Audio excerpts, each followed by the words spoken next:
Hi guys, it's Lola over at Be Kind Botanicals, and I was asked a really great question today. It's that season, when everybody really wants to start enjoying those essential oil spices like cinnamon, clove, allspice, even ginger, and of course, nutmeg.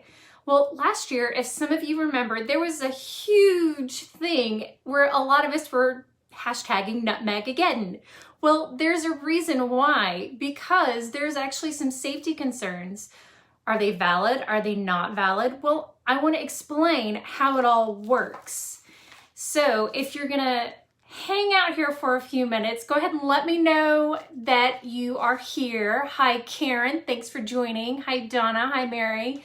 I'm going to try to address any questions that you guys have, but I want to get through the information because I want you guys to have the facts and I want you to feel empowered to use essential oils in a safe way. And there is almost never a black and white reason to not use an essential oil, especially because every batch of essential oil is going to be different. The chemical constituents that make it up from season to season will vary. And the individuals using those essential oils will have different needs as well, which is why I really want to get into this. Nutmeg. Can you use it? Should you use it? Is it safe around kids? Well, first let's look at the chemistry. And if you're not familiar with chemistry, I'm going to break it down for you super simple, okay? The first thing is that there are two chemical constituents within nutmeg that are naturally occurring when we obtain it through distillation, called saffron and methyl eugenol. Those two constituents ultimately are quite minor when you look at the entire amount of chemical constituents. In fact, in the GC report that I have for my nutmeg, they only comprise 1.8% of the entire amount of the oil. That's really low when you look at 100% of it being all different chemical constituents at different percentages. So the reason why those two constituents are such a concern is because in studies, they have found them to be carcinogenic. Now, before you start panicking, don't panic. There's a reason why I want you to understand this. Those two constituents can cause issues in a certain dose. And in 1.8% of an entire essential oil, that's a really low dose.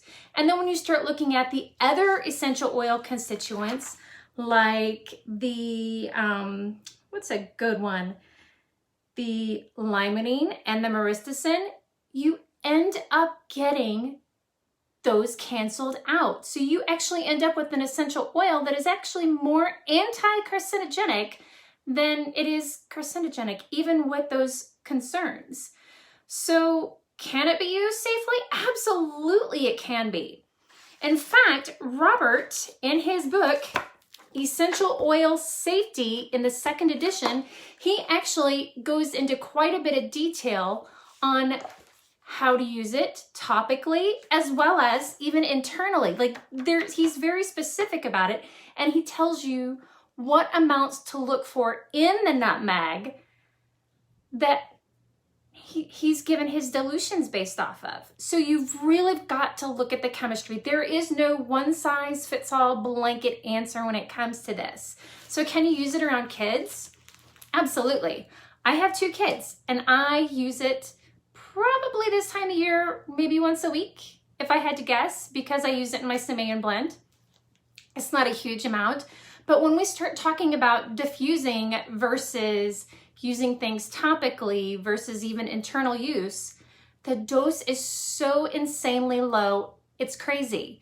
Think about it. Ultrasonic diffusers are atomizing essential oils and water vapor into parts per million in your home. Parts per million. When you sit and look around the space that you're sitting in when you're diffusing and you know that, okay, I'm diffusing this blend and it's only got 1 drop of nutmeg, maybe 2, think about how much that really is. in your living space, especially if you're only diffusing for, say, 20 or 30 minutes. It's not a negligible amount at all. It's super small. So can it be used around kids? Absolutely it can. Do you want to use it around kids all the time, every single day, 24/7?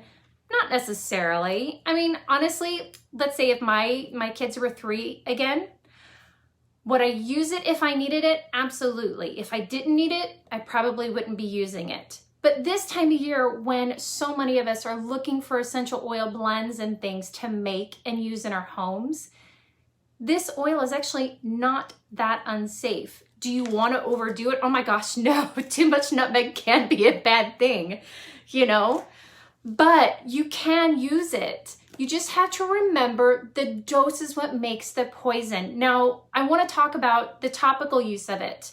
And I mentioned looking at GC reports. These are incredibly important. And this is another reason why I make sure they're posted on every single product that I have when it comes to the essential oils. Because you as the user need to be able to go on there, if you've got Robert's book, and say, okay, Robert has said for the East Indian oil, this is the Dermal Max. And he's got in his book 0.8%. Now that's a really, really tiny amount, but this is why. He's basing it off of a 3.3% saffron and a 1.2% methyl eugenol. And that's in the East Indian oil. Now remember, mine total for both of them was 1.8%. His totals here are easily 4.5%. So you can probably get away with using mine at 1% topically for your entire daily max. That's not a big deal, right? It's not.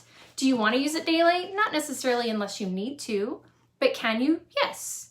Now, he also mentioned another specific area, which is the Western Indian oil, and he's got a dilution rate of 5% for that one. Can you guess why? Because the dilution or the overall percentages of the saffron and the methyl eugenol content for that specific region is significantly lower. We're talking 0.5% saffron and 0.2% methyl eugenol. That's not even a whole percent. And mine falls pretty close to that. Now, again, 1% is what I would guess because I'm not going to sit and do the algebra in my head. And yes, there's a little bit of algebra involved when it comes to this. Can you get it at 1.5% topically? Probably. Do you need to? Not necessarily, because at 1% you can totally get all you need benefit-wise when using them. Internal use. This is the final thing I'm going to say about nutmeg. Who is going to drink nutmeg? You're not going to get the benefits you think using it that way. If you're going to use a nutmeg, use the spice, the actual dried herb, because it tastes better for one. And if you have Robert's book, I highly encourage you to read the neurotoxicity section because Robert actually was one of the test subjects. And it's kind of interesting to read the information there. So, can you diffuse it? Absolutely. Can you wear it topically? Absolutely. Can you use it internally? The answer is yes, but it's a very dose-specific amount, and there are concerns with it. So, do you want to use it internally? Probably not. It's not going to be as easy as people think it is, so don't do it. That's my advice on internal use. But topically and aromatically, have an amazing time enjoying your essential oils. There is a difference between just using your essential oils all willy-nilly and not understanding the chemistry and really looking at the chemistry and saying, okay, is this right for my family based on my family's needs and specific things that are going on with us? You know, if you're having a hard time sleeping and none of the usual suspects are using or working rather, I'm gonna pop a couple drops of nutmeg, maybe some Buddha wood into my diffuser, and I'm gonna knock out and go to sleep and have the best sleep ever. So just keep that in mind. You can diffuse and you can use it topically. That is it. If you are just signing on, thank you so much. You can catch all of the details in the replay. And if you guys have more questions about nutmeg or any other essential oil, ask me. I have all kinds of resources at my fingertips, and if I don't know the answer, I'm gonna make sure that I get the right person for you to get the answer from, all right? be safe and understand your risks involved with using essential oils, and know that there is no black and white when it comes to using them. Have a great one, guys. Bye.